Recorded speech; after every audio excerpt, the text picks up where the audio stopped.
Giza eskubideak izbikotea behin eta berriro entzungo zenuen ziur. Baina, balzenekien baditugula eskubide digitalak ere?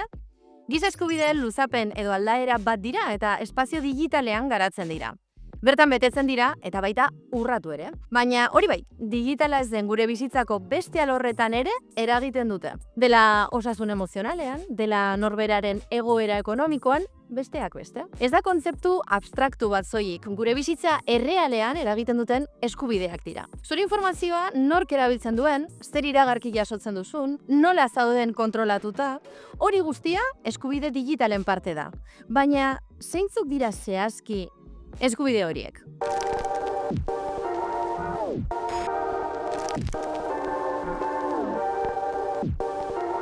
Sailkapen bat baino gehiago dauden arren, honakoak dira eskubide digitaltzat jo daitezken zenbait. Bat, pribatutasunerako eskubidea. Pertsonen datu pertsonalak babestuak egon behar dira, eta horiek erabiltzeko baimen askatu behar da. Bi, informazioaren sarbiderako eskubidea.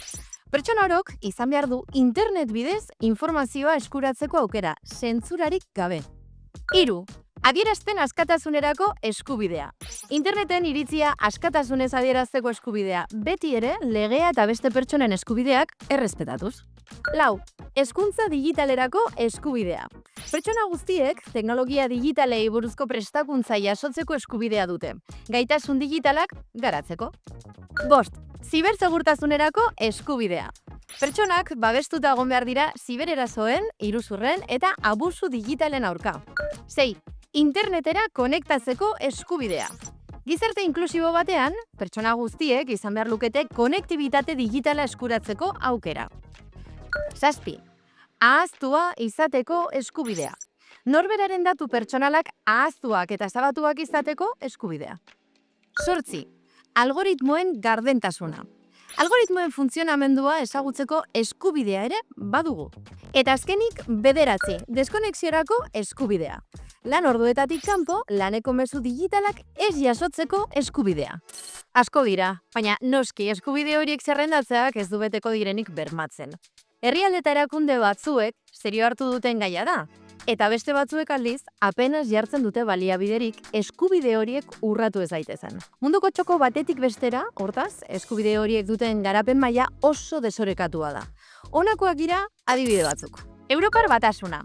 Az gaitezen Europar Batasunetik. Bertan, bada araudi propio eta zorrotz bat, batez ere datu pertsonalei lotutako eskubidei erreparatzen diena. GDPR legea, hain zuzen. 2016an onartu bazen ere, 2018tik dago indarrean eta euskaraz datuen babeserako erreglamendu orokorra, esan nahi du. Hori da, esaterako cookien politika arautzen duen legea. Haren arabera, gure datuak erabil daitezen, erabiltzaileok baimena eman behar dugu lehenik. Eta enpresek gardentasunez adierazi behar dute datu horiek zertarako erabiltzen diren. Ahazteko eskubidea delakoa ere jasotzen du lege horrek. Ameriketako estatu batuak. Ameriketako estatu batuetan ikuspegia oso bestelakoa da. Bertan, datu pertsonalak ez dira eskubide gisa babesten, aktibo komertzial moduan erabiltzen dira.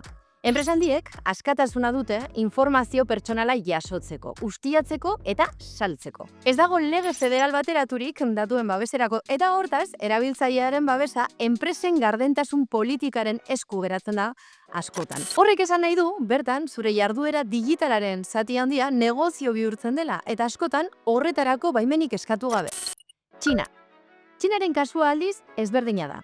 Data Security Law of People's Republic of China da ingelesezko izenez bertako lege nagusia. Eta horren arabera, estatua bera da datuen jabe eta kontrolatzaile nagusia. Adibide nagusietako bat da puntu sozialen sistema.